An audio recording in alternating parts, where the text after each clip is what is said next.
Prions d'abord ensemble. Dieu notre Père qui est saint et qui est rempli d'amour et de grâce, merci pour ton amour précieux. Par ta puissance et par ton amour et par ta grâce précieuse, tu nous as sauvés et le reste de notre vie, tu nous permets de vivre dans ta grâce et dans ton Église qui est ton corps. Tu nous gardes et tu nous guides. Merci. Aide-nous à comprendre à quel point grands sont ton amour et ta grâce. Guide-nous dans notre quotidien et donne-nous un cœur sincère qui veut rendre tous tes bienfaits envers nous. Aide-nous à vivre en vivant selon cette parole.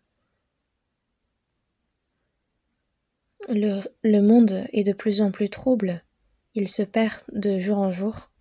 Nous qui avons été sauvés au milieu de ce monde, aide-nous à remplir ce rôle de sel et de lumière de ce monde, et que nous ne soyons pas pris par les choses vaines et par les choses insignifiantes de ce monde. Soutiens davantage notre cœur et guide-nous.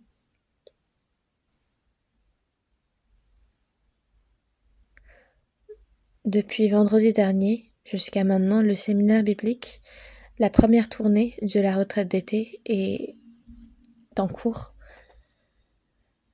Aide-nous et guide-nous encore plus pour que de nombreuses âmes perdues soient retrouvées et qu'elles puissent recevoir le salut au milieu de la vérité.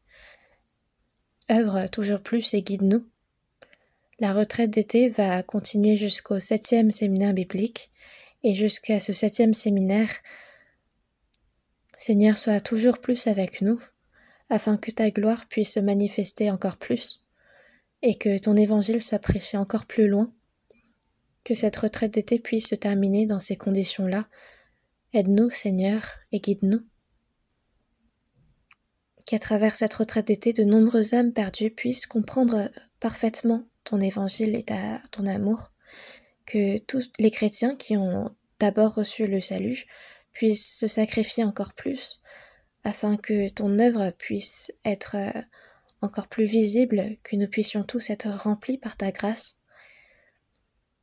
Nous prions pour toutes les mains qui œuvrent depuis le 1er jusqu'au 7e séminaire biblique de cette retraite. Sois avec eux et soutiens-les, remplis-les par ta force. Et jusqu'à la fin de ce 7e séminaire biblique, nous prions pour que cette retraite d'été puisse s'achever sans grand problème, sans grande difficulté. Nous prions pour que tu nous guides, pour que tu nous gardes. Nous remettons également cette heure entre tes mains, entre les mains du Saint-Esprit. Sois avec nous jusqu'à la fin et aide-nous. Nous remercions Jésus-Christ pour toutes choses et nous avons prié au nom du Seigneur Jésus-Christ. Amen. Nous allons chercher ensemble l'Évangile selon Jean, chapitre 21. L'Évangile selon Jean, chapitre 21.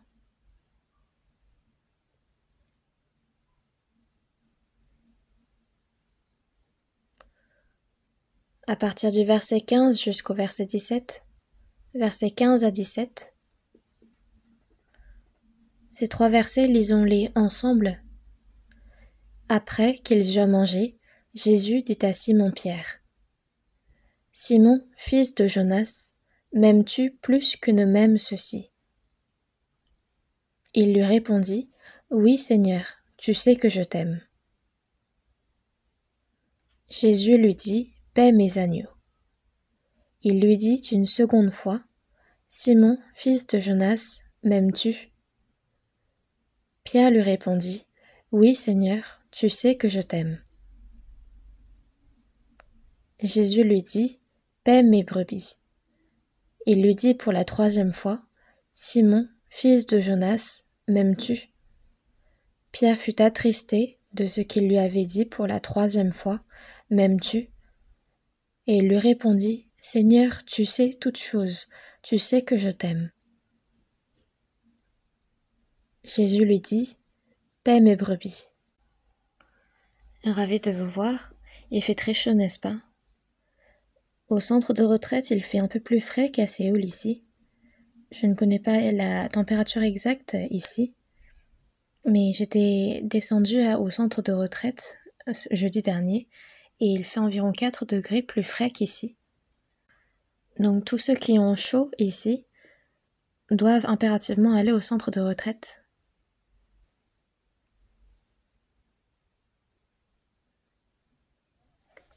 Nous avons fait le répertoire de tous ceux qui participent à cette retraite et lors de la première tournée, il y a plus de 12 000 participants. Et nous espérons que les prochaines tournées également, nous serons plus de 12 000 à participer.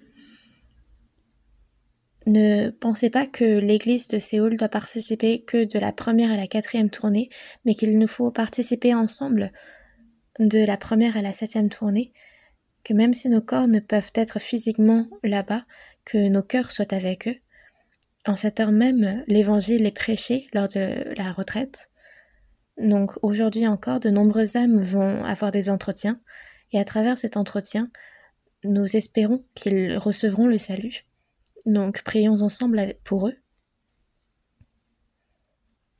Aujourd'hui, c'est sur un passage que nous lisons souvent et sur lequel nous méditons souvent. Jésus a appelé Simon Pierre et lui dit « M'aimes-tu » À travers cette parole, nous allons réfléchir à quel est l'amour de Dieu et réfléchir en profondeur. Puis comment moi, à quel point je comprends l'amour de Dieu et comment est-ce que j'aime mon prochain, ma famille et comment est-ce que j'aime Dieu. Ça va être un moment où nous allons réfléchir sur ces 3 questions. Donc à travers ce titre, m'aimes-tu ? J'aimerais que nous nous posions 3 questions à nous-mêmes. D'abord, est-ce que pas moi, mais est-ce que Dieu, il me dit, est-ce que je t'aime ? Donc Dieu me dit, est-ce que tu sais que j'aime l'homme ? Est-ce que tu sais que Dieu aime l'homme ? Donc nous allons d'abord réfléchir à l'amour de Dieu, puis la deuxième question c'est, est-ce que tu t'aimes ? Dieu nous demande d'aimer Dieu et d'aimer mon prochain. Sauf que avant cela, il nous faut poser cette question, est-ce que je m'aime moi-même ? Puis la troisième question, c'est, est-ce que tu m'aimes ? Comment est mon amour envers Dieu ? C'est ces 3 questions que nous allons nous poser.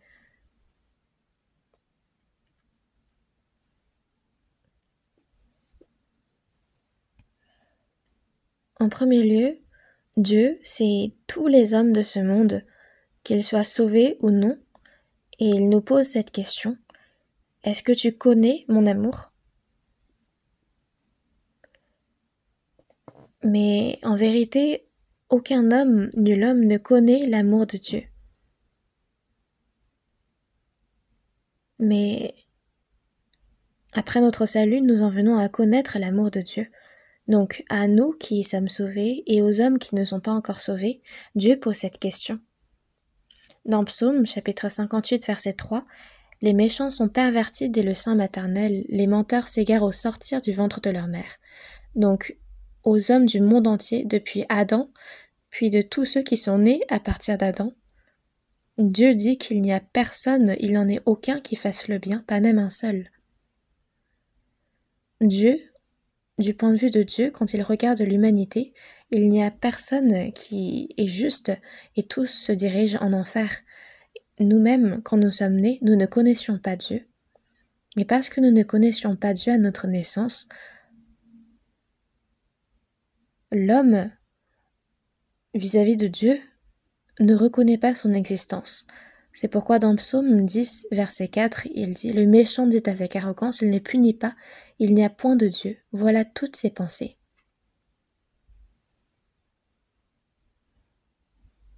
Quand on réfléchit à toutes les pensées que l'homme a, les pensées de l'homme ne comportent pas Dieu. Donc, quel est le critère de la pensée de l'homme ? C'est le matérialisme et l'évolution. Dans le matérialisme, il n'y a pas de Dieu. C'est juste le singe qui a évolué en homme. On parle donc d'un matérialisme et de ce qui est visible à l'œil. Et c'est ainsi que l'homme a développé sa pensée et qu'il éduque les autres. Donc, dans toutes ses pensées, Dieu n'existe pas. C'est pourquoi les hommes vivent une vie sans lien, sans relation avec Dieu. C'est la vie de tout homme. Et sur ces hommes, la Bible dit « Il t'arrive d'être enveloppé de ténèbres. » Ils sont dans les ténèbres parce qu'ils ne connaissent pas la lumière. De connaître Dieu, on a posé cette question, est-ce que tu aimes Dieu? Est-ce que tu connais que Dieu t'aime? Nous, les hommes, nous ne connaissons pas l'amour de Dieu. Mais quelle est la raison principale? C'est parce que nous ne connaissons pas Dieu. Donc, en d'autres mots, nous ne connaissons pas quelle est la véritable lumière. Si nous ne connaissons pas la lumière, nous ne pouvons qu'être dans les ténèbres. Nous les hommes sommes nés dans les ténèbres, nous vivons dans les ténèbres et nous rentrons au milieu des ténèbres. Dans la Bible, dans le livre de Job, il est marqué, cherchons ensemble, le livre de Job, chapitre 22.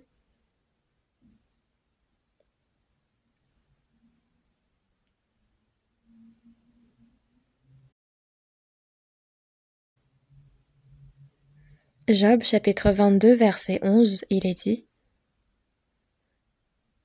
c'est Éliphaz le Thémanite qui s'adresse à Job et il dit,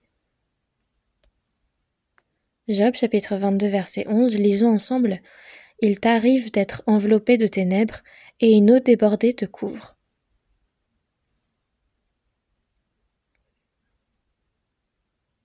Il t'arrive d'être enveloppé de ténèbres. Nous avons des yeux pour voir, mais même si nous avons ces yeux pour voir, la raison pour laquelle nous n'arrivons pas à voir, c'est parce que nous sommes enveloppés de ténèbres. Nous possédons bel et bien des yeux pour voir, mais si nous sommes dans les ténèbres, nous ne voyons rien, n'est-ce pas? Imaginez que vous êtes dans une chambre sans aucune lumière, alors même si j'ai des yeux pour voir, je ne vois rien. Et si nous ne voyons rien, alors nous sommes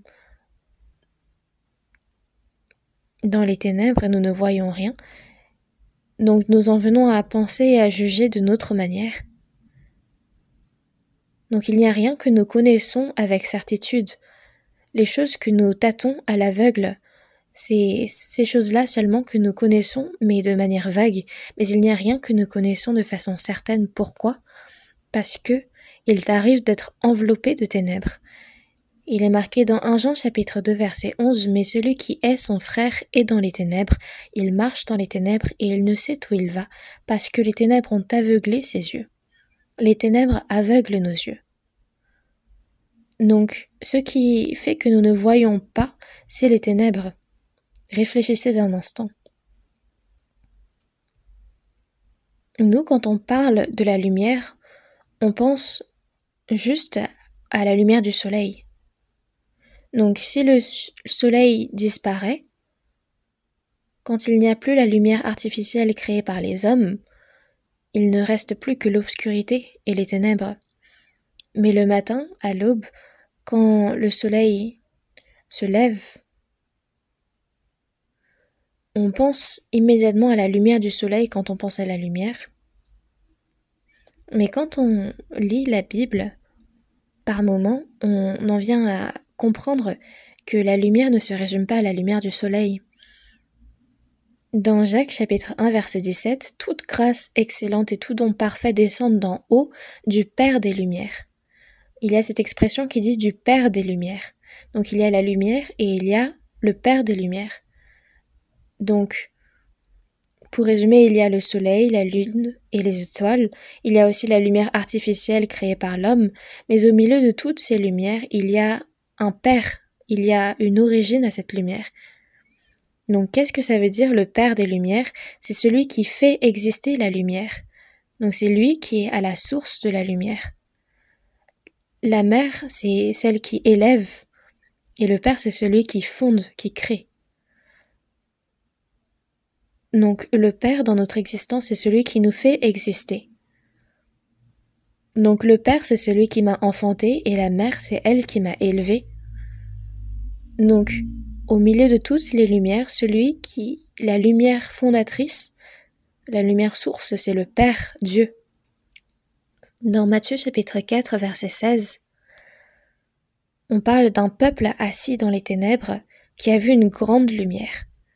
Ce peuple assis dans les ténèbres a vu une grande lumière. Ce n'était pas une lumière normale, mais c'est une grande lumière. Et sur ceux qui étaient assis dans la région et l'ombre de la mort, la lumière s'est levée. Ce monde est des ténèbres, c'est la vallée de l'ombre de la mort. Et dans cette vallée de l'ombre de la mort, la lumière s'est levée. On parle de Dieu. Dans Jean chapitre 1 verset 4, en elle était la vie, et la vie était la lumière des hommes. Cette lumière était la véritable lumière, mais ils ne l'ont point comprise. On ne parle pas ici de la lumière du soleil. Dans Jean chapitre 1 verset 9, cette lumière était la véritable lumière qui, en venant dans le monde, éclaire tout homme. On parle de qui ici? On parle de Dieu, de Jésus. Dans Jean chapitre 12 verset 36, Jésus a dit « Pendant que vous avez la lumière, croyez en la lumière, afin que vous soyez des enfants de lumière. » Jésus a dit de lui-même qu'il était la lumière du monde. Il ne parlait pas ici de la lumière du soleil. Nous ne devons pas réfléchir à la lumière seulement matérielle, à la lumière du soleil. Mais nous devons réfléchir à la source de cette lumière. C'est cette véritable lumière, cette grande lumière, le Père des Lumières, Dieu. Mais nous sommes nés en ne connaissant pas ce Père des Lumières. Nous n'avons seulement vu que la lumière du soleil, la lumière matérielle, mais cette lumière en vérité est l'obscurité. Nous ne savions pas que c'était l'obscurité. Nous voyons seulement ce monde matériel. Nous ne prenons pas conscience que c'est un monde en vérité de ténèbres. Mais cette grande lumière, cette véritable lumière, ce Père des Lumières, si nous ne le connaissons pas, alors nous ne connaissons pas également quelle est la véritable lumière. Est-ce que vous connaissez quelle est la véritable lumière, la véritable vérité? Nous ne le savons pas instinctivement parce que nous ne connaissons pas la véritable lumière. Et dans la Bible, il est dit que cet état-là, c'est de vivre dans les ténèbres. C'est parce que nous ne connaissons pas Dieu, le Père des Lumières, la véritable lumière, nous ne connaissons pas également tout ce qui est en lien avec Dieu. Donc avant notre salut, il nous est difficile pour nous de comprendre, de connaître quelle est la véritable lumière, quelle est la vérité. Pourquoi? C'est parce que les ténèbres ont aveuglé nos yeux. Parce que toute notre vie, nous avons vu le soleil et nous pensions que c'était la seule lumière. Donc, dans Jean chapitre 9, versets 40 et 41, quand Jésus a guéri les aveugles, les Juifs ont dit « Nous aussi sommes-nous aveugles ?» Et Jésus leur a dit « Maintenant vous dites « Nous voyons », c'est pour cela que votre péché subsiste. » Ils ne connaissaient pas quelle était la véritable lumière et c'est pourquoi ils sont des véritables aveugles. C'était notre état avant notre salut. Nous, tous, étions nés aveugles avant notre salut. Nous ne connaissions rien de ce qui est en lien avec Dieu. C'est pourquoi nous ne pouvions dire que Dieu n'existe pas et que l'homme vient du singe.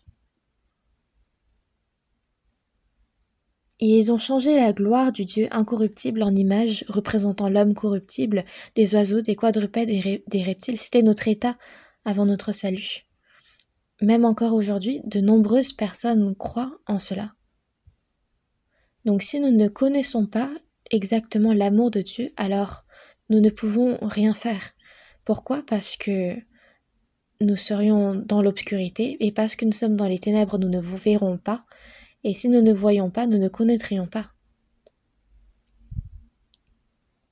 Nous avons beau avoir du pouvoir dans ce monde, de l'argent, de la renommée, Ce sont des choses qui sont utiles seulement en vivant dans ce monde, mais une fois mort, cela ne résout pas le problème de notre âme.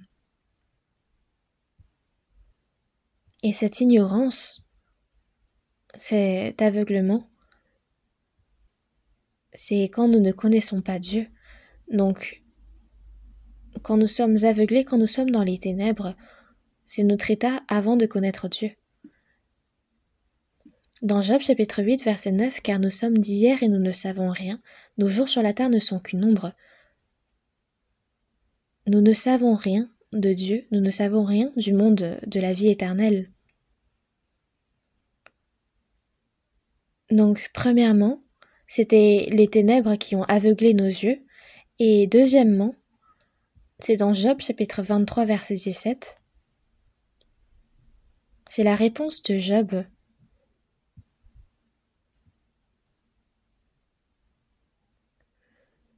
Job répond, c'est dans le verset 17, « Car je n'ai pas été anéanti par les ténèbres, et ce n'est pas l'obscurité qui m'a couvert la face. »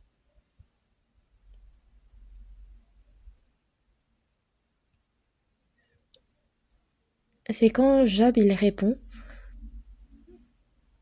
dans le verset 16, « Dieu a brisé mon courage, le Tout-Puissant m'a rempli d'effroi. » Il est dit ici, car je n'ai pas été anéanti par les ténèbres. En d'autres mots, il est possible que les ténèbres anéantissent. C'est le rôle des ténèbres d'anéantir une relation.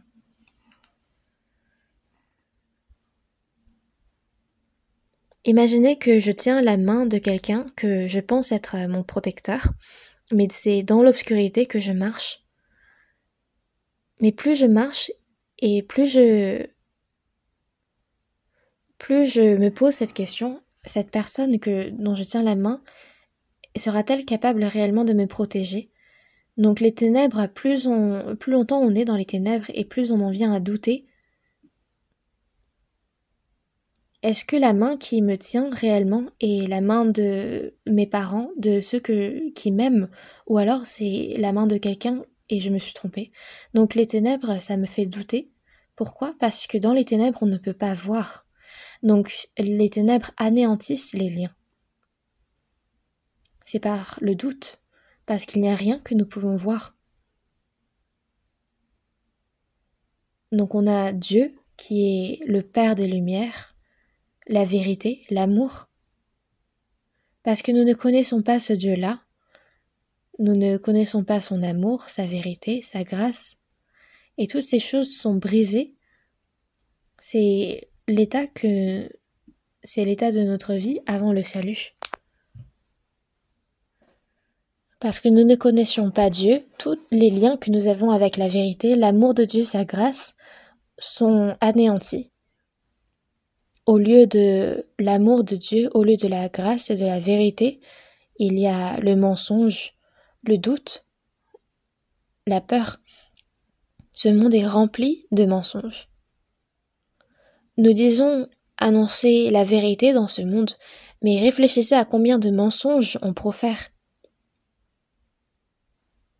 Le mensonge qui est la théorie de l'évolution, même si nous n'y croyons pas, nous vivions en acceptant ces choses-là. Alors que c'est des mensonges. Il existe de grands mensonges, mais les petits mensonges, combien plus nombreux il y en a-t-il? Pourquoi? C'est parce que nous ne connaissions pas la lumière de la vérité. C'est pourquoi ces mensonges nous ont servi ont été là dans notre quotidien. La haine brise mes liens avec les personnes que j'aime. La mort brise les liens que j'ai avec les personnes que j'aime. Et le mensonge également. Donc c'est les ténèbres qui font ce rôle. Donc si je ne connais pas Dieu, deuxièmement, je suis anéantie par les ténèbres. J'ai beau aimer les autres, j'ai beau être aimé par les autres, la mort brise tous ces liens. Donc une vie où on ne connaît pas Dieu, c'est une vie vaine. Dans Ecclésiaste chapitre 1 verset 2, vanité des vanités, tout est vanité. Pourquoi? C'est parce que nous sommes dans les ténèbres.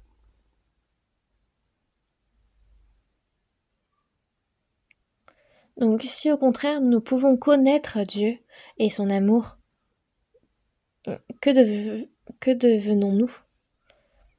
La première moitié, nous venons de penser à ce qui nous arrive si nous ne connaissons pas Dieu. Mais si nous connaissons Dieu, ça va être totalement l'inverse, n'est-ce pas?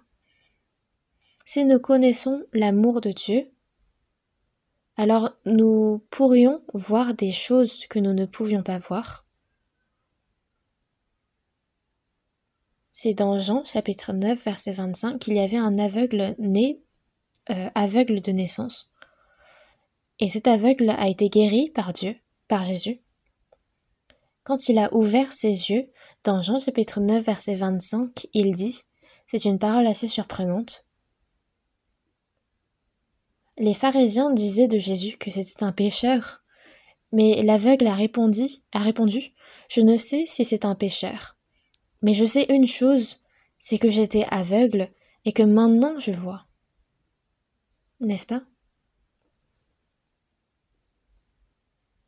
Quand nous recevons le salut, nous voyons les choses avec clarté. Et c'est que nous voyons la véritable lumière. Pas seulement la lumière du soleil, mais nous connaissons désormais, nous savons désormais qu'il existe un Père des Lumières. Si nous ne recevons pas le salut, si nous ne comprenons pas l'amour de Dieu, parce que comprendre l'amour de Dieu, c'est de recevoir le salut, n'est-ce pas? Donc il faut recevoir le salut pour pouvoir voir la véritable lumière.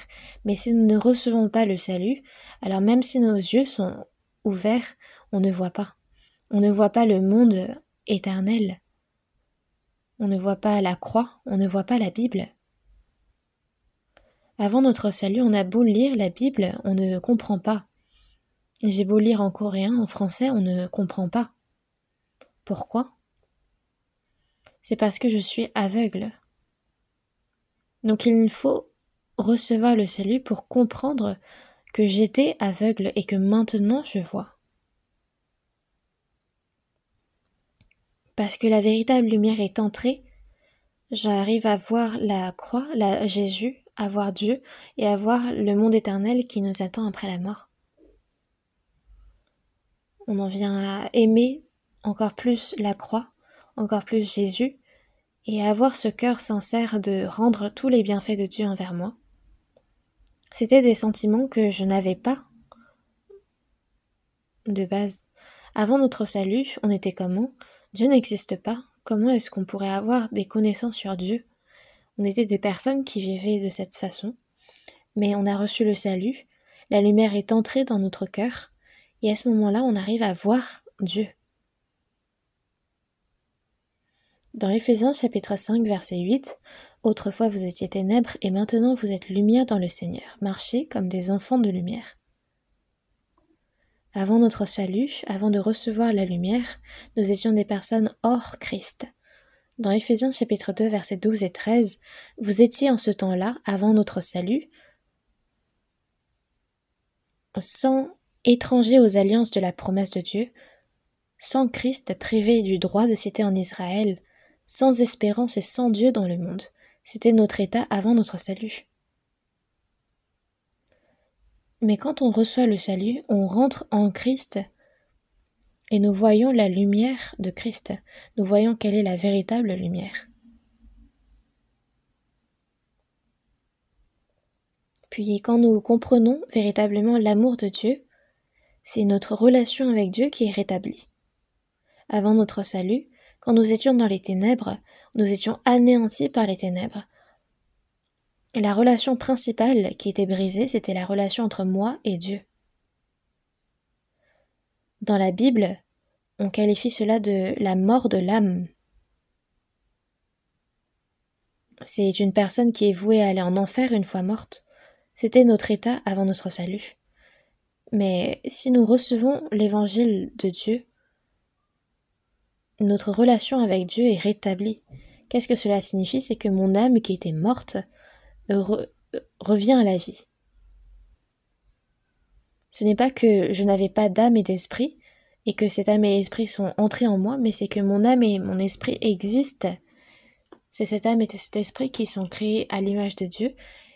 Mais ces choses-là étaient mortes. Ma relation avec Dieu était brisée à cause d'Adam. Nous sommes nés dans cet état-là. Et la Bible dit que nous étions morts. Dans Jean chapitre 5, verset 25, où les morts entendront la voix du Fils de Dieu, et ceux qui l'auront entendu vivront. Nous étions morts spirituellement, et à cause de nos péchés, notre relation avec Dieu était brisée.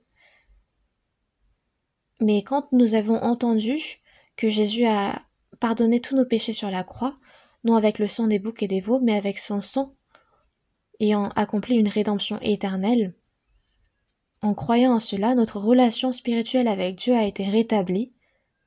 C'est la relation spirituelle que j'avais et qui était brisée entre moi et Dieu qui a été rétablie, et c'est cela que le salut. Notre relation a été rétablie, cette relation principale a été rétablie entre moi et Dieu. Et comment est-ce que ça a été rétabli? Dans 2 Corinthiens chapitre 6, versets 17 et 18, c'est pourquoi sortez du milieu d'eux, et séparez-vous, dit le Seigneur, ne touchez pas à ce qui est impur, et je vous accueillerai. Je serai pour vous un père, et vous serez pour moi des fils et des filles, dit le Seigneur Tout-Puissant. Comment est-ce que c'est rétabli? En une relation de père et fils. Je serai pour vous un père et vous serez pour moi des fils et des filles. Donc quand on reçoit le salut, on devient enfant de Dieu. À quel point c'est surprenant. Dieu qui a créé les cieux et la terre est devenu mon père. Il n'y a plus maintenant que la lumière du soleil, la lumière matérielle, mais il y a désormais le Père des Lumières.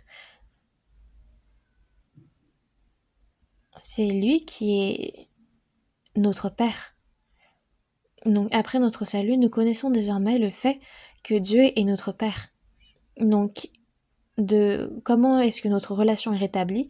Elle est rétablie de sorte qu'il est devenu notre Père, que nous sommes désormais Père et Fils, que nous sommes Maître et Seigneur, que nous sommes fiancés, donc époux et épouse. Donc donc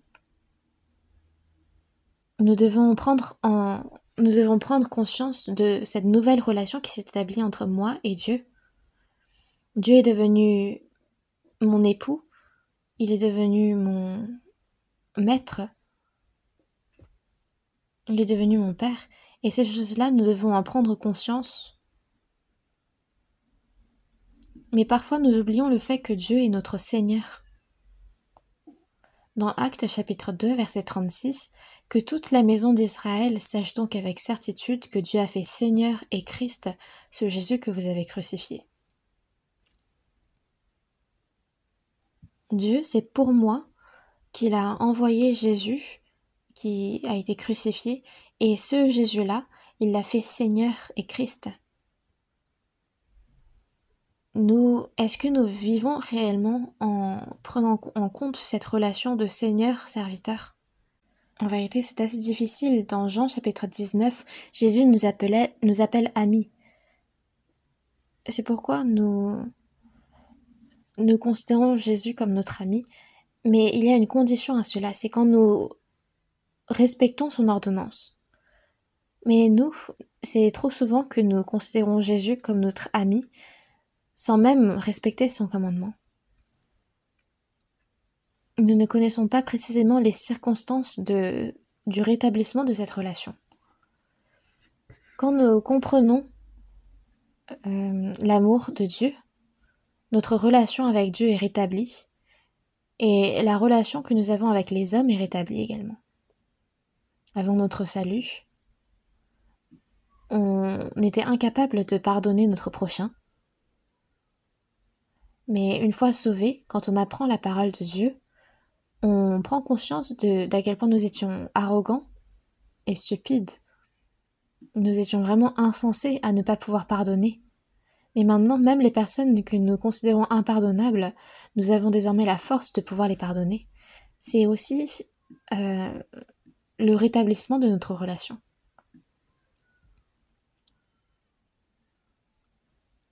Donc, en connaissant l'amour de Dieu, nous en venons à voir les choses que nous ne pouvons pas voir et notre relation avec Dieu est rétablie.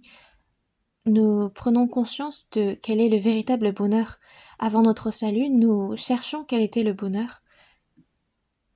Nous ne connaissions pas quel était le véritable bonheur. Dans de nombreuses universités, de nombreuses thèses sont publiées concernant le véritable bonheur. De nombreux séminaires sont faits concernant le véritable bonheur. Mais en vérité, personne n'a la bonne réponse. De nombreuses personnes disent avoir trouvé le bonheur, mais ils ont souvent ce doute. Bientôt le doute les envahit et ils ont peur de perdre ce bonheur. Et ils sont là à trembler de peur que ce bonheur leur soit ôté. Mais qu'est-ce que la Bible nous dit à travers ce bonheur ? Dans Deutéronome chapitre 33 verset 29, « Tu es heureux Israël ». Et quelle est la suite ? « Qui est comme toi, un peuple sauvé par l'Éternel ?» Donc quel est le véritable bonheur qui puisse exister aux hommes ? C'est de recevoir le salut. Quand on reçoit le salut, on comprend pourquoi est-ce qu'on doit exister dans ce monde, pourquoi est-ce qu'on doit vivre dans ce monde. Si je ne reçois pas le salut, et si je pense que ce monde, c'est tout, alors je ne comprends pas quel est le bonheur. Dans Ecclésiaste chapitre 12, verset 13, écoutons la fin du discours. Crains Dieu et observe ses commandements, c'est là ce que doit faire tout homme.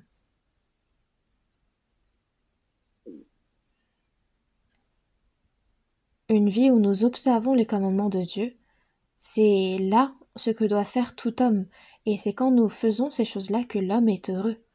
Dans Deutéronome chapitre 10, versets 12 et 13, « Que tu observes les commandements de l'Éternel et ses joies, que je te prescris aujourd'hui pour ton bien. » De la même façon, quand on comprend l'amour de Dieu, toutes ces choses sont rétablies. À travers la retraite d'été, dans cette chaleur insupportable, quelle est la raison pour laquelle nous prêchons cette parole ? C'est pour rétablir la connexion, la relation avec Dieu. Les hommes vivent en ignorant même le fait que leur relation avec Dieu est brisée, qu'ils vivent dans l'obscurité, qu'ils sont aveugles. Mais à ces hommes, nous devons leur prêcher qu'il y a une vérité, qu'il y a une lumière. C'est là ce que nous faisons lors de la retraite d'été. C'est une œuvre très surprenante. Donc, ces âmes perdues doivent comprendre ce que Jésus a fait pour leurs âmes, qu'il a pardonné éternellement nos péchés. C'est pour leur faire croire cette vérité que nous faisons autant de sacrifices. Pour le rétablissement de la relation avec Dieu, donc la relation qui était brisée, qu'elle soit rétablie, ce n'est pas en faisant de bonnes heures que nous travaillons dur pour l'Église, que nous faisons de grandes offrandes, mais le moyen de rétablir cette relation, c'est en recevant ce que Jésus a fait pour moi et pour mon âme. Il n'y a aucun autre moyen qui nous permet de rétablir cette relation. Jésus lui-même dit « Je suis le chemin, la vérité et la vie. Nul ne vient au Père que par moi. » Donc, le seul chemin qui nous permet de rétablir notre relation avec Dieu, c'est Jésus. Il a été très clair sur ce point dans la Bible. Voyons ensemble dans Romains chapitre 3.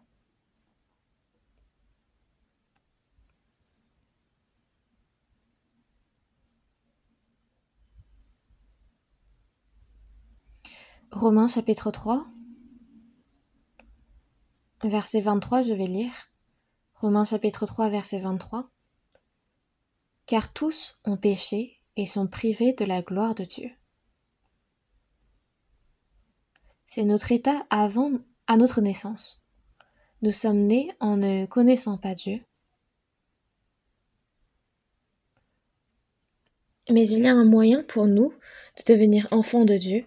Dans le verset 26, afin, dis-je, de montrer sa justice dans le temps présent, de manière à être juste tout en justifiant celui qui a la foi en Jésus. Où donc est le sujet de se glorifier? Il est exclu. Par quelle loi? Par la loi des œuvres? Non, mais par la loi de la foi.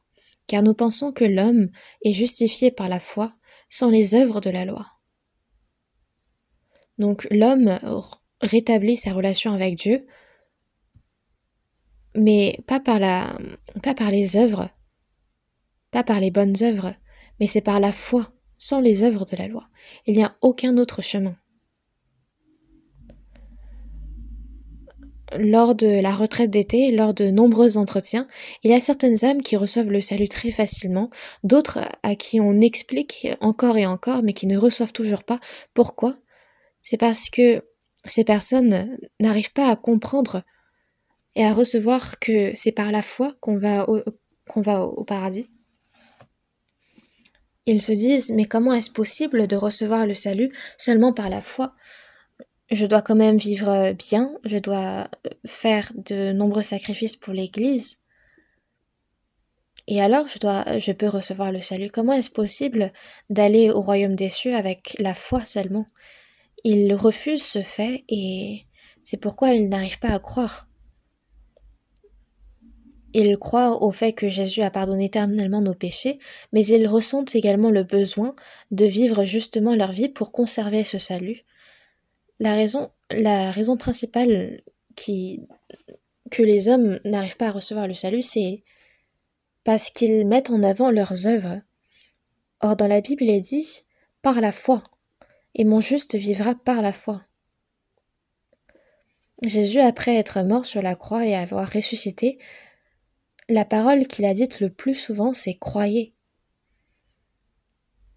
Parmi ses disciples, il y avait Thomas qui n'arrivait pas à croire en la résurrection de Jésus, mais Jésus, en voyant Thomas, lui a dit « Avance ici ton doigt et regarde mes mains, avance aussi ta main et mets-la dans mon côté, et ne sois pas incrédule, mais crois. Crois. » Le salut est une œuvre qui a été accomplie de façon encore plus dure que la création des cieux et de la terre. Dieu a créé les cieux et la terre sans aucune difficulté, mais pour notre salut à nous, Jésus, c'est lui qui est mort sur la croix en versant tout son sang. C'est ce salut qui, pour nous, n'est pas difficile, mais pour Dieu, ça a été un grand sacrifice. Et c'est en ce sacrifice que nous devons croire. C'est Dieu qui a accompli ce salut. Et désormais, en ce salut parfait, nous ne devons que croire. Car c'est par la grâce que vous êtes sauvés par le moyen de la foi, et cela ne vient pas de vous, c'est le don de Dieu. Il nous suffit seulement de le recevoir.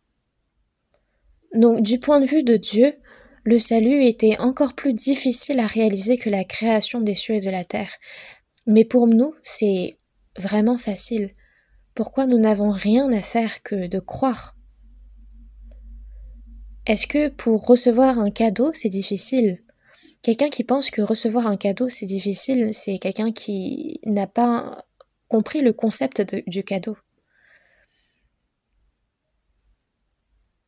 Dieu a réalisé ce salut pour nous le donner en cadeau. Et donc, il ne faut pas penser que c'est difficile. Au contraire, c'est facile de le recevoir. Donc, comment est-ce qu'on rétablit notre relation avec Dieu? C'est en recevant le salut, c'est en croyant. Non, c'est donc en croyant que nous recevons le salut et que nous comprenons l'amour de Dieu. Ceux qui ont reçu le salut, c'est ceux qui ont vu le Père des Lumières. Pas nos propres yeux, charnels, mais c'est les yeux de notre cœur à travers la Bible. C'est pourquoi nous avons désormais cette espérance vis-à-vis d'un monde que nous n'avons pas vu. Nous ne sommes pas allés au royaume des cieux, mais nous avons bel et bien cette espérance vis-à-vis de ce monde que nous n'avons pas vu. C'est vraiment surprenant. Et les gens de ce monde répètent que l'homme vient du singe. Il utilise toutes sortes de logiques pour essayer de convaincre le plus grand nombre. Mais nous, c'est par la foi, nous savons que Dieu a créé l'homme. Cette vérité est miraculeuse, surprenante. La sagesse de la Bible et la sagesse du monde ne peuvent être comparées. Dans Proverbes chapitre 9 verset 10, il est dit: le commencement de la sagesse, c'est la crainte de l'Éternel. Nous possédons la sagesse.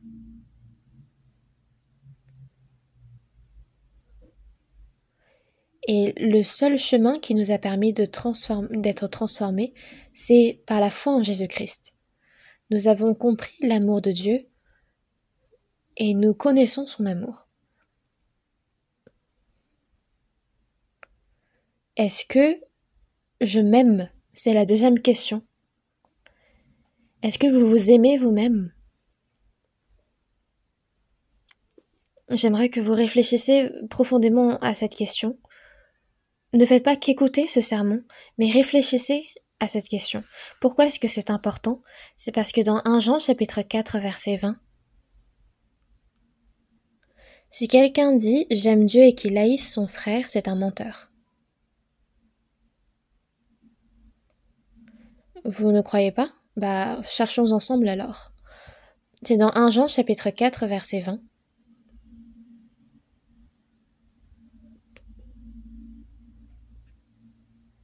« 1 Jean chapitre 4. Nous allons accélérer le rythme.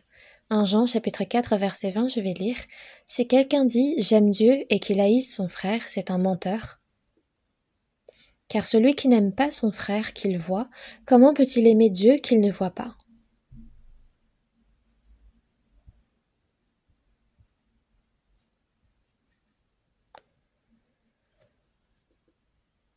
Celui qui n'aime pas son frère qu'il voit, comment peut-il aimer Dieu qu'il ne voit pas? Donc quel est l'exemple? Le premier exemple du frère qu'on voit, c'est moi-même. C'est parce que j'existe que le monde existe.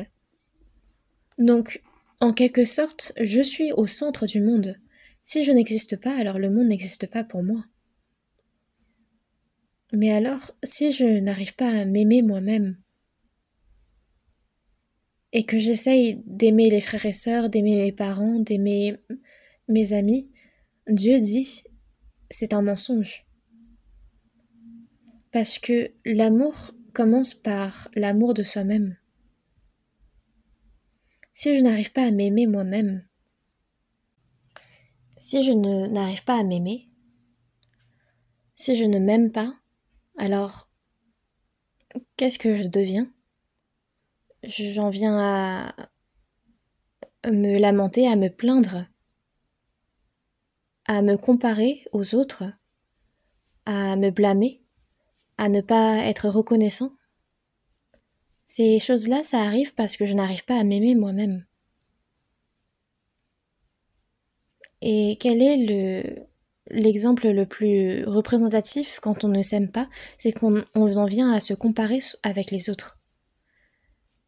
Et qu'est-ce qui arrive à ce moment-là? C'est mon estime de soi se disparaît, mais je deviens arrogant. Vous avez entendu parler de l'histoire de Saül quand on voit dans 1 Samuel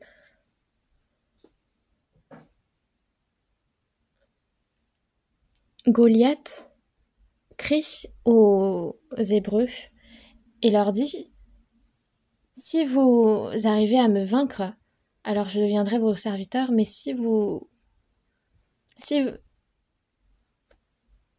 gagnez, alors je deviendrai votre serviteur. Et Saül n'a rien pu dire. Tandis que David, quand il a entendu ces mots, Il a dit: qui est cet insensé qui blasphème contre Dieu? J'irai le vaincre. Saül, même jusqu'à maintenant, jusqu'à ce moment-là, il voulait empêcher David d'aller se battre contre Goliath. Il n'avait même pas imaginé un instant que David allait gagner contre Goliath. Mais David a réussi à vaincre Goliath, et c'est avec sa tête qu'il est revenu auprès de Saül. Pensez à quel était le cœur de Saül. Moi, j'avais peur, je tremblais de peur face à Goliath. Le peuple d'Israël a été témoin de ma lâcheté. Mais David, lui, c'est avec la tête de Goliath qu'il est revenu vers Saül. De nombreux hommes ont loué David. Saül a frappé ses 1000 et David ses 10 000. Ces choses-là se sont répétées et Saül le savait. Quand Goliath a menacé le peuple d'Israël, Saül connaissait sa propre lâcheté, qu'il n'avait rien fait. Mais quand le peuple d'Israël a loué David et ses exploits, c'est son estime de soi qui a complètement été détruite. David, aussi jeune, il est allé combattre Goliath avec courage et il a réussi, mais moi je n'ai rien pu faire. Et pourtant, qu'est-ce qui a augmenté chez lui? C'est son arrogance. Saül a frappé ses 1000 et David ses 10 000. Maintenant, que lui reste-t-il à prendre le trône? Et à partir de ce moment-là, il a voulu tuer David. Donc, l'exemple même de celui dont l'estime de soi a baissé mais que l'arrogance a augmenté, c'est Saül. Une personne qui n'arrive pas à s'aimer soi-même deviendra comme lui. Une personne qui ne sait pas comment s'aimer soi-même devient égoïste, centré sur soi, comme Saül. Saül était le commandant de son armée.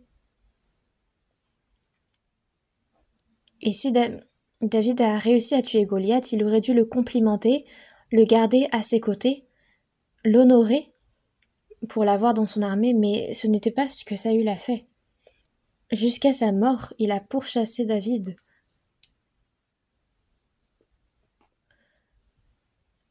C'est quelqu'un qui n'a pas d'estime pour soi et qui a juste de l'arrogance, de la fierté.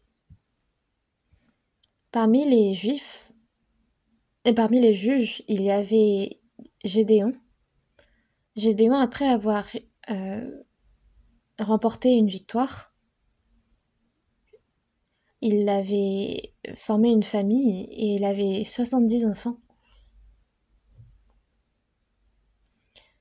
Parmi les enfants de Gédéon, il y avait un fils nommé Abimélec.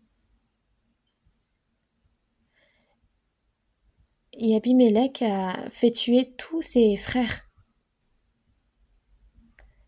Mais les habitants de Séchem l'ont choisi pour roi. Mais parmi tous les frères qu'il a fait tuer, il y en a un seul qui a réussi à survivre. Jotham.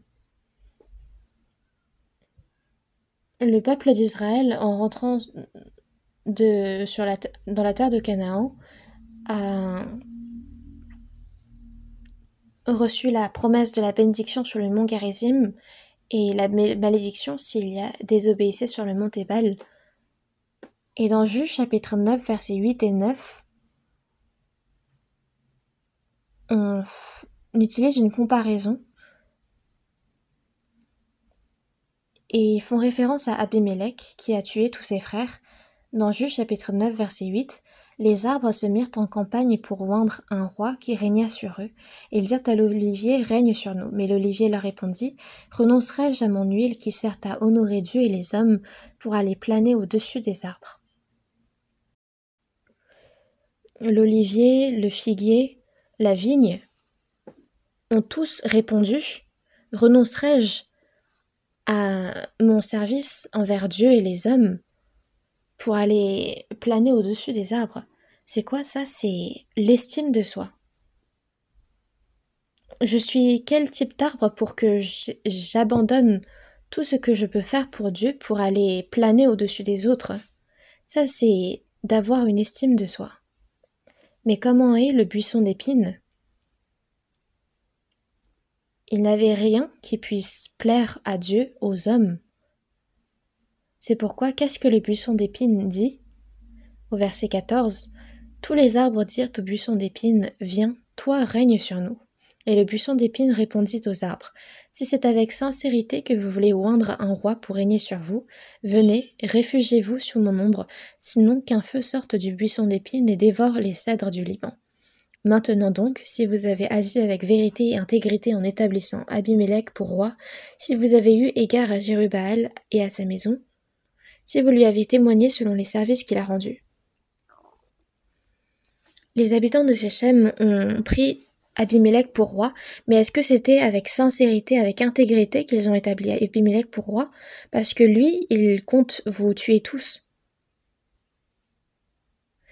Les 3 premiers arbres, l'olivier, la figue, la vigne, n'ont pas abandonné la gloire de servir Dieu et les hommes pour planer au-dessus de tous les arbres. Ils avaient de l'estime pour soi. Mais le buisson d'épines n'avait pas d'estime de soi. Il n'avait que de la fierté. Donc, si sa fierté est mise en jeu, comment il réagit? Il tue tous les autres. Abimélec s'est finalement frappé par une pierre lancée par une femme qu'il a été tué. Voici la fin de tout homme qui n'a que de la fierté et pas d'estime de soi.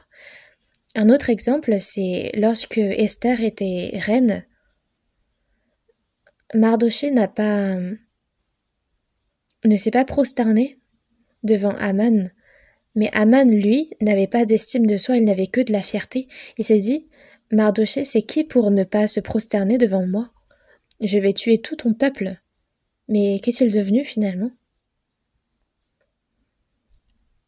Aman, lui qui a voulu tuer Mardochée, c'est lui qui a été tué. Donc une personne dont l'estime de soi n'est plus, mais qui a une grande fierté, c'est l'apparence d'une personne qui ne s'aime pas soi-même.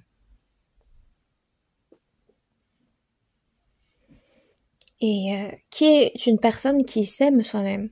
Ce n'est pas une personne qui est égoïste, mais c'est une personne qui existe pour les autres.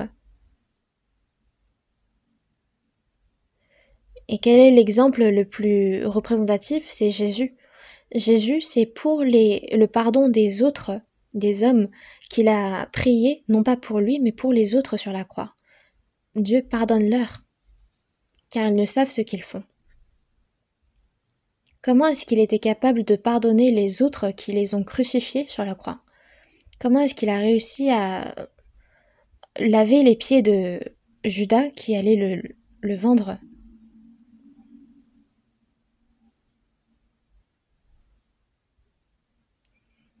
Toutes les actions de Jésus, c'est pour que nous puissions les imiter. Ceux qui l'ont persécuté sur la croix, celui qui l'a vendu, il a pu laver les pieds de celui-là. Mais pour faire ces choses, nous aussi, nous devons avoir l'estime de soi. L'estime d'être enfant de Dieu. Si nous n'avons pas cette estime de soi, alors si notre fierté est touchée, alors on en vient à s'attaquer aux autres autour de nous.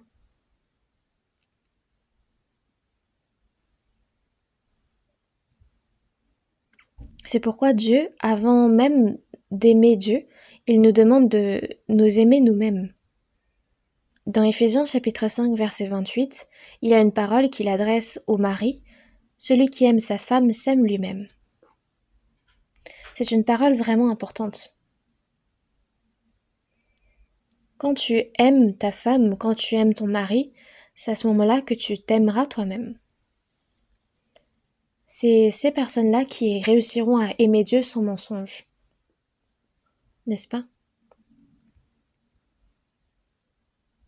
Mais nous ignorons la nécessité de nous aimer nous-mêmes et c'est ainsi que nous avons vécu notre vie. Donc une personne qui s'aime soi-même, quelle est la particularité? C'est une personne qui ne se concentre pas sur elle-même mais qui se concentre sur l'œuvre de Dieu. Comment est-ce que Dieu voit cette situation? Comment est-ce que Dieu veut que je réagisse? Qu'est-ce que Dieu veut? C'est ainsi qu'il va réfléchir. Mais une personne qui ne s'aime pas va réfléchir seulement pour soi-même, parce qu'elle est égoïste. Et à la fin, Jésus a demandé à Pierre, m'aimes-tu? Et cette question, il nous la pose à nous aussi, m'aimes-tu? Est-ce que vous aimez vraiment Dieu? Est-ce que les personnes sauvées, vous aimez vraiment Dieu?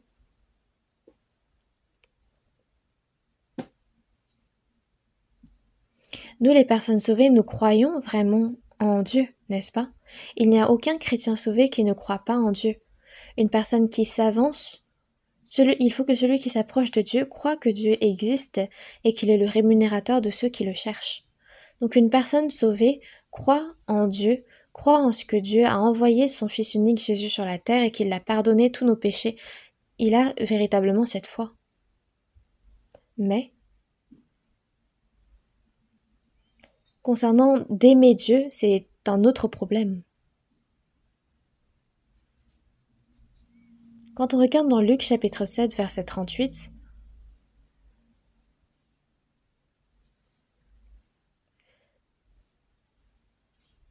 on voit qu'il y a un homme de la loi, Simon, qui invite Jésus chez lui, mais il ne lui a même pas donné d'eau pour laver ses pieds. Mais il y a une femme qui s'est présentée, qui se tint derrière aux pieds de Jésus. Elle pleurait, et bientôt elle lui mouillait les pieds de ses larmes, les essuyait avec ses cheveux, les baisa et les oignait de parfum. Et si Simon savait à quel point cette femme était pécheure, et il se disait, mais comment cette femme ose-t-elle toucher les pieds de Jésus? Mais Jésus dit à Simon, vois-tu cette femme, je suis entrée dans ta maison et tu ne m'as point donné d'eau pour mes pieds. Mais elle les a mouillés de ses larmes, elle les a essuyés avec ses cheveux. Qu'est-ce que Jésus a dit? C'est par amour. C'est l'amour. Nous aussi, nous croyons en Jésus, nous croyons en Dieu, nous croyons en la Bible. Il n'y a rien ni personne qui peut aller contre cette foi. Mais concernant d'aimer Dieu, d'aimer la Bible, d'aimer Jésus, il y a trop de différences, trop d'écart entre les chrétiens sauvés. Et s'il y a un chrétien qui est capable même de donner sa vie pour Dieu, pour le servir, il y en a d'autres qui ne bougent pas un seul doigt. Dans Psaume chapitre 138 verset 8, l'Éternel agira en ma faveur. Dieu a rendu parfait tout ce qui me concerne. Et quel était le plus grand problème? C'est le problème de la mort. Mais même ce problème, il l'a résolu. Il l'a résolu par son Fils unique Jésus. Il m'a rendu parfait.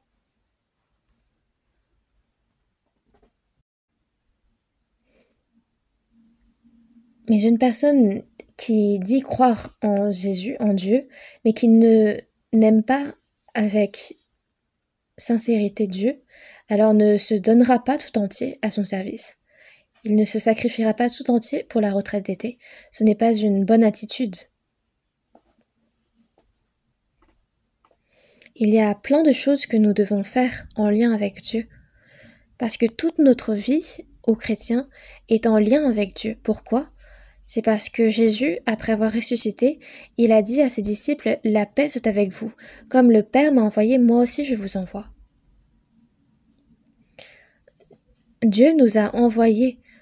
Nous, les personnes sauvées, nous sommes des personnes envoyées par Dieu dans le monde. Pourquoi? C'est pour rendre parfait l'œuvre que Dieu a commencée en nous.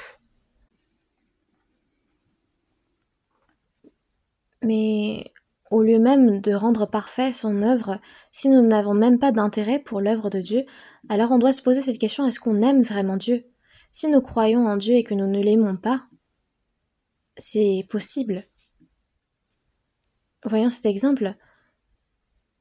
Il y a une différence entre croire en Dieu et de le servir, de le considérer. Par exemple, il y a de nombreux cas où on croit en Dieu mais qu'on ne le prend pas en compte. Par exemple, il y a une personne que je connais très bien qui peut m'aider, avec qui je marche. Je lui fais confiance. Pourquoi? Parce que je la connais depuis longtemps, depuis mon enfance. Donc, je fais confiance en ce qu'il peut m'aider, en ce qu'il peut me venir en aide si je suis en difficulté. Sauf que, en ce moment même, cette personne, elle est dans une situation où elle ne peut pas me venir en aide. Et moi-même, je suis en difficulté. Je sais que cette personne me viendra en aide, mais qu'elle ne peut pas m'aider. Donc je ne vais pas lui demander de l'aide. Pourquoi? Parce que je sais qu'elle ne pourra pas m'aider. Donc ici, c'est la différence entre croire, faire confiance et ne pas prendre en compte. Donc si je ne prends pas en compte Dieu, alors je ne peux pas lui remettre ma vie, mon chemin, mes difficultés. Je ne me fais pas de chemin envers Dieu. Et je lui dis, Dieu, je t'aime. Mais qu'est-ce que Dieu va me répondre? Je ne sais pas.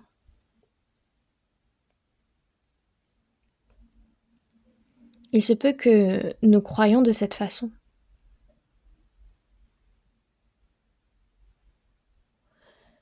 Donc si nous n'aimons pas Dieu, alors Dieu peut dire de nous que notre amour est mensonge. Donc j'aimerais que nous réfléchissions sur ce point. À quel point notre foi est sans mensonge. Dieu dit, ah, tu m'aimes vraiment. Ah, je sais maintenant que tu m'aimes. C'est ce qu'il a dit à Abraham, car je sais maintenant que tu crains Dieu. Il faut que nous montrions une vie où Dieu puisse faire ce genre de commentaires. Nous devrions attendre Jésus avec ce cœur-là.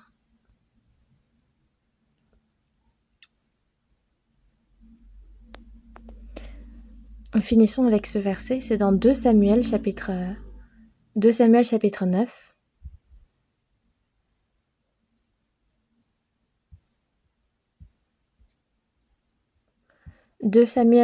9.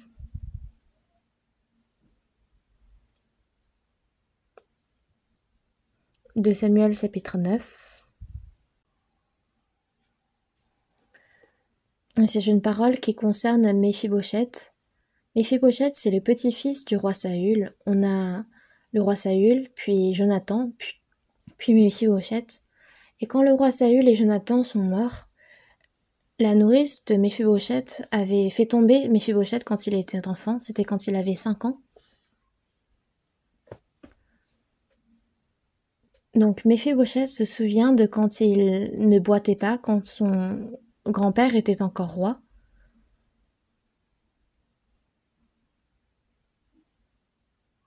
Et Méphibosheth, qui boitait, a été appelé par le roi David. Et David dit, c'est dans 2 Samuel chapitre 9 verset 7, David lui dit, ne crains point, car je veux te faire du bien à cause de Jonathan, ton père. Je te rendrai toutes les terres de Saül, ton père, et tu mangeras toujours à ma table. Méphibosheth, quand il a été appelé par David, pensait qu'il allait être tué. Pourquoi? Parce que leur position a été totalement renversée. C'est un peu le principe du monde de tuer tout tuer ses ennemis quand la position est inversée. Et dans le verset 8, lisons ensemble, il se prosterna et dit, qu'est ton serviteur pour que tu regardes un chien mort tel que moi? Méphibosheth s'adresse en disant, un chien mort. Il n'a aucune estime de soi, il n'a aucune dignité. Mais qui sont ceux qui n'avaient pas de dignité, d'estime de soi? C'était nous. Nous qui étions supposément des singes évolués. C'est normal que nous n'ayons pas d'estime de soi, de dignité. Mais entre Dieu qui a créé l'homme à son image et entre la théorie de l'évolution qui dit que l'homme vient du singe, deux personnes qui croient en ces choses différentes ont des estimes de soi différentes. C'est pourquoi l'homme, instinctivement, naturellement, n'a pas d'estime de soi, n'a pas de dignité, car il se considère étant le descendant du singe. Mais Méphibosheth n'avait ni dignité, ni fierté. Mais nous, les hommes, nous avons certes pas d'estime de soi, pas de dignité, mais nous avons beaucoup de fierté. Donc Méphibosheth, qui se regardait comme un chien mort, qu'est-ce que David a fait? Il l'a fait manger à la table du roi. Il l'a traité comme un prince. Il a rétabli son estime de soi. Non seulement sa relation avec le roi David a été rétablie, mais également Méphibosheth qui se regardait comme un chien mort, il a rétabli son estime de soi, sa dignité. Méphibosheth, c'était un prince déchu, c'était un prince boiteux. Il n'avait plus de destinée, et pourtant David l'a invité à manger toujours à la table du roi. Qui aurait pu désormais l'insulter en disant ce boiteux? Du coup, Méphibosheth qui avait rétabli sa dignité, quand le roi David a été poursuivi par son fils Absalom, il a voulu prendre la fuite avec David, mais son serviteur Tsiba a trompé le roi David. Il est allé voir le roi et il lui a dit « Méphibosheth a décidé de t'abandonner » et il a créé une faille dans la relation entre Méphibosheth et David. Donc le roi David prend tous les biens de Méphibosheth et les donne à son serviteur Tsiba. Puis quand le roi David retourne à son trône, il s'adresse à Méphibosheth en disant « Pourquoi n'es-tu pas venu avec moi, Méphibosheth ?» Regardons ensemble 2 Samuel chapitre 19, versets 25 à 28.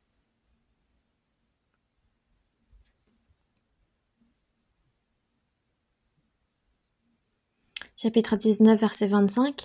Lorsqu'il se rendit au devant du roi à Jérusalem, le roi lui dit, « Pourquoi n'es-tu pas venu avec moi, Méphibosheth ?»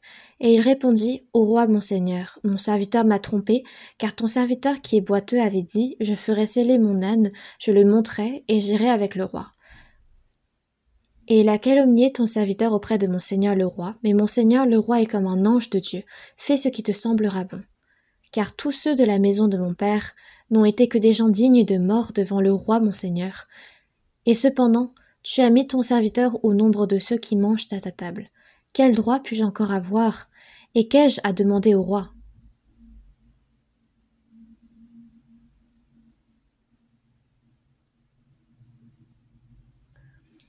C'est vraiment incroyable. Une personne qui n'a pas d'estime de soi ne peut pas parler comme il l'a fait.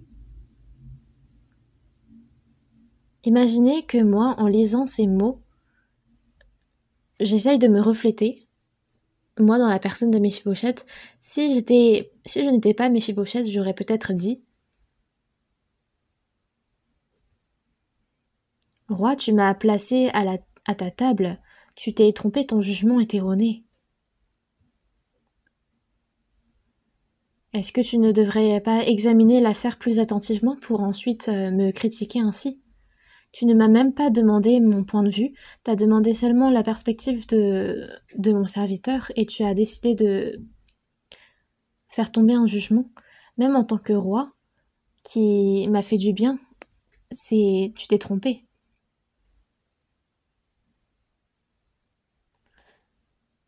Et au roi, tu as donné mes biens à mon serviteur. Bah, fais ce que tu veux alors, je m'en fiche. C'est peut-être ce que j'aurais réagi. Mais lisons ensemble la réponse de Méphibosheth dans le verset 30. Et Méphibosheth dit au roi qu'il prenne même le tout, puisque mon seigneur le roi rentre en paix dans sa maison.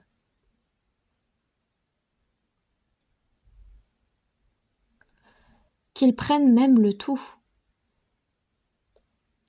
Ici, Méphibosheth ne parle pas avec l'injustice que j'aurais pu ressentir, mais c'est parce qu'il avait la dignité. Qu'est-ce que Méphibosheth est en train de dire par là?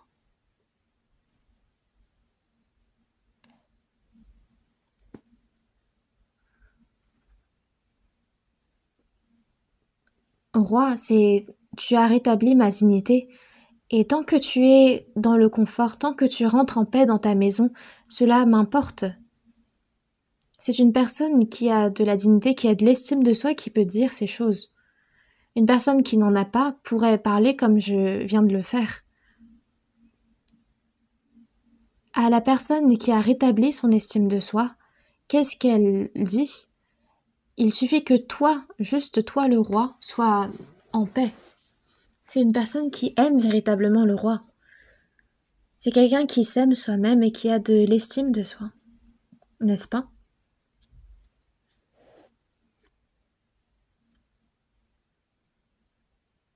Méphibosheth se regardait comme un chien mort. Mais qu'est-ce qu'il dit ensuite?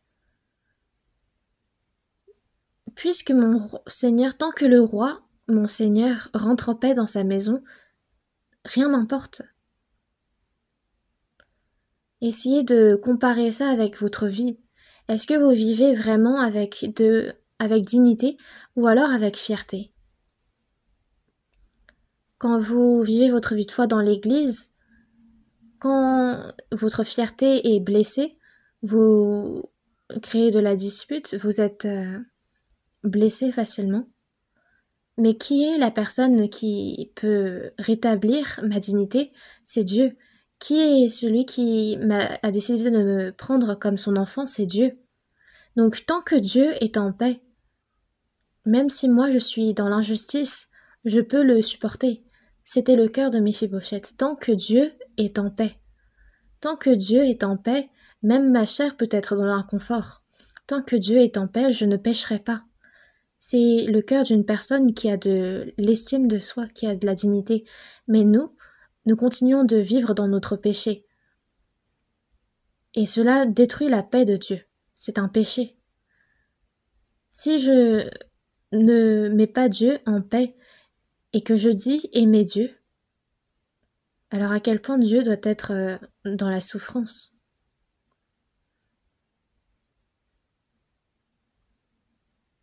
Nous, les chrétiens sauvés, doivent vraiment avoir de l'estime de soi, de la dignité, et non de la fierté. Et c'est quand nous avons cette estime de soi que nous comprenons toutes les grâces de Dieu. Tout le quotidien qui nous semblait banal, on arrivera à le voir comme une grâce.